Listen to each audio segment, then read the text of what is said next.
सावित्री देवी 75 वर्ष की हो गई हैं। सावित्री देवी के 3 पुत्र हैं।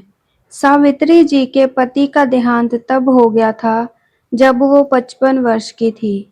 सावित्री जी एक छोटे से पुराने घर में रहती हैं, जिसको उनके पति ने ही बनवाया था। तीनों बेटे उनके साथ तो नहीं रहते, लेकिन ऐसा एक दिन भी नहीं जाता जब वो उनसे मिलने या सेवा करने ना आते हों। तीनों की पत्नियां भी दिन में आती हैं, यानी यूँ समझ लीजिए कि उनका घर कभी खाली नहीं रहता। कोई ना कोई वहाँ उनकी सेवा चाकरी में लगा रहता है। तीनों बेटों ने अलग-अलग अपना घर बना रखा है। सबकी अपनी पर्सनल लाइफ है और सबकी अपनी परेशानियां हैं। आदमी चाहे कितना भी बड़ा हो जाए, उनकी परेशानियां कम नहीं होती।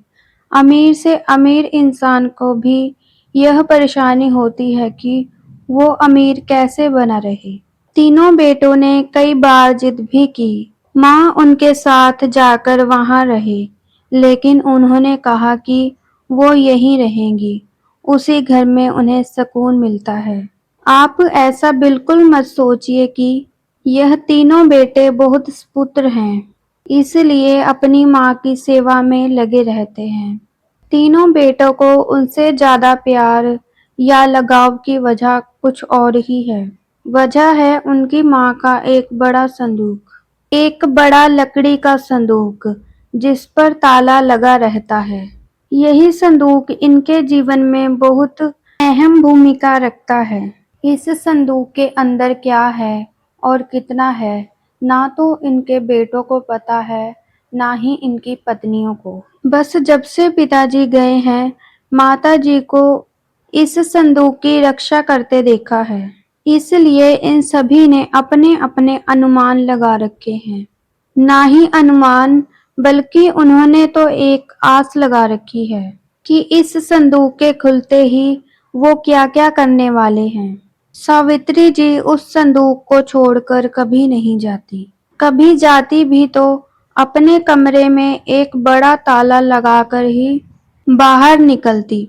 वो सिर्फ थोड़ी देर में ही वापस आ जाती। तीनों बेटों और उनकी पत्नियों की उस संदूक पर नजर न जाने कब से है। सबने अपनी तरफ से अपनी अपनी कोशिश भी कर देख ली माँ को अपने साथ अपने घर ले जाने की, ताकि माँ के साथ उनका संदूक भी वहाँ से हिल सके। और फिर जाहिर सी बात है, जिसके घर में माँ रहेगी उसका संदूक। लेकिन सभी एक दूसरे की काटते हैं। इसकी कृपा है कि माँ जी के आगे पीछे माँ जी करते ना सिर्फ बेटे बल्कि बहुएं भी चाकरी करती रहती हैं। लेकिन सावित्री जी भी भली भांति अपने बेटों को समझती हैं। वो जानती हैं कि उनकी इतनी सेवा क्यों हो रही है। उनकी सेवा उनके संदूक के कारण हो रही है, उन्हें पता है। जिस दिन यह संदूक उनके हाथ आया, उस दिन उनका मूल्य कुछ भी ना रहेगा। तीनों भाइयों और उनकी पत्नियों में यह बातें हैं कि माँ के पास ना सिर्फ उनका सोना है, बल्कि उनकी सास का सोना भी इस संदूक में ही है। माँ इसलिए इस संदूक की इतनी हिफाजत करती है। सभी अपनी अपनी कहानियां बनाकर बैठे हैं। किसी का दावा है कि उन्होंने उस संदूक को एक बार उठाकर देखा है। वो बहुत भारी है। माँ के कमरे में इन बहुओं ने कई बार सफाई के बहाने संदूक के पास जाने की कोशिश की, लेकिन माँ जी ने उन्हें बार बार टोका और कहा कि इस संदूक से अभी दूर रहो। समय आने पर इस संदूक में क्या है, तुम्हें अपने आप ही पता चल जाएगा। आखिर माँ की बात कौन टालता, और वो भी अभी तो कोई भी नहीं। बस उस समय के इंतजार में यह सब माँ का अच्छा बेटा और अच्छी बहुएं बनने की कोशिश करते रहते हैं। रात को कोई ना कोई माँ के घर में जरूर रुकता, लेकिन माँ जी अपने कमरे में कभी भी सोने नहीं देती थी।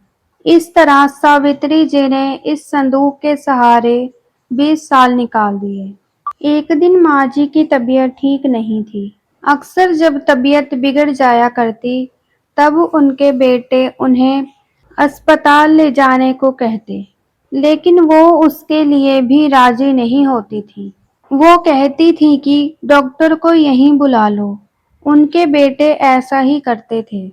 इस बार जब उनकी तबीयत खराब हुई, तो डॉक्टर ने कहा कि इन्हें अस्पताल में एडमिट करना ही होगा, वरना उनकी हालत खराब हो सकती है और फिर उम्र भी बढ़ती जा रही है।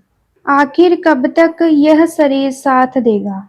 डॉक्टर के यह जवाब देने पर तीनों भाइयों को दुख से ज्यादा खुशी हुई। उनकी पत्नियों की आंखों की चमक साफ दिखाई दे रही थी। सावित्री ने उन्हें कमरे के बाहर खुसफुसाते सुना। तीनों इस बात पर चर्चा कर रहे थे कि माँ के जाने के बाद संदूक में जो भी है वो आपस में बांटा जाएगा, सबको बराबर बराबर मिलेगा।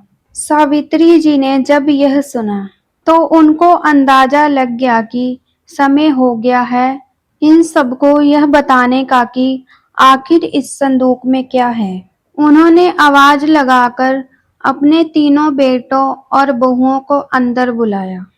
सबने आते ही कहा, माँ अस्पताल चलते हैं, आप वहां जाकर ही ठीक होंगी। माँ ने कहा कि पहले वो जान लो जिसके लिए तुम सब इतने सालों से चक्कर लगा रही हो, उसके बाद तुम्हारी मर्जी। इस संदूक में तुम तीनों के लिए मेरे पास कुछ है जो मैं आज तुम्हें देना चाहती हूँ। माँ ने अपने तकिए के नीचे से एक चाबी निकाली और धीरे से खड़ी होकर संदूक को खोलने के लिए नीचे झुकी। वहां खड़ी बहुएं और बेटों की धड़कन तेज हो गई थी। आज उनके बरसों का इंतजार खत्म हो रहा था। माँ ने संदूक खोला। संदूक में 3 अलग-अलग कपड़ों में लिपेटकर कुछ रखा हुआ था। सबकी आंखें बड़े आश्चर्य के साथ उस संदूक पर ही थी। माँ ने कपड़े में लिपटे हुए सामान आकर उठाने को कहा। तीनों बेटों ने एक-एक सामान उठा लिया और उसे खोलकर देखा। कपड़ा खोलते ही कमरे में मौजूद हर एक इंसान का मुंह फटा का फटा रह गया। उन कपड़ों में से निकला एक भारी पत्थर। तीनों के हाथों में था एक-एक पत्थर। यह क्या है माँ? इतने दिनों से तुम इन पत्थरों को संभाल कर रखे हुई थी और हमें बेवकूफ बना रही थी। हमने सोचा तुमने गहने संभाल कर रखे हैं। माँ ने कहा, मैंने कब तुम्हें बेवकूफ बनाया? और गहने तो थे, बहुत थे, लेकिन कब, किसके लिए, कितने बेचे, यह हिसाब नहीं लगाया। जब तुम्हारे पिताजी आखिरी समय में थे, तब हमारे पास कुछ नहीं था। तुम तीनों ने शादी के बाद ऐसा मुंह फेरा। क्या तुम्हें पता है किस अभाव में उनका अंतिम समय गुजरा? पर उस समय भी उन्होंने तुम्हें कुछ नहीं कहा। उन्होंने उस समय भी मेरे बारे में सोचा।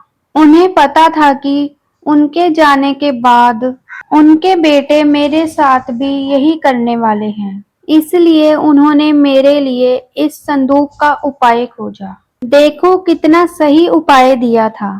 तुम लोगों को बेवकूफ बनाना या तुम लोगों से सेवा करवाना ना मेरा मकसद था ना उनका। वो तो चाहते थे कि उनके जाने के बाद मैं अकेली ना रहूं, बेटे मेरे साथ हों, मेरी आंखों के सामने। बस यही इच्छा थी। अब मैं शायद जिंदा ना रहूं, इसीलिए मैंने तुम्हें सच बताया। सभी बेटे और बहू कमरे से बड़बड़ाते हुए और गुस्से में निकली।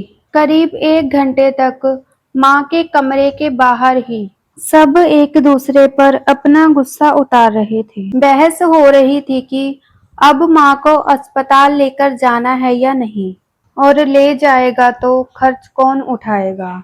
माँ जी अपने बिस्तर पर लेटी हुई सब सुन रही हैं और सुनते सुनते इस दुनिया से चली गई। आपको यह कहानी कैसी लगी हमें कमेंट करके जरूर बताइए। और इसी तरह की अच्छी कहानियाँ आप यहाँ सुन सकते हैं। और हाँ, अगर अच्छी लगे तो अपने दोस्तों में शेयर करना और मेरे चैनल को सब्सक्राइब करना, लाइक करना, शेयर करना। धन्यवाद।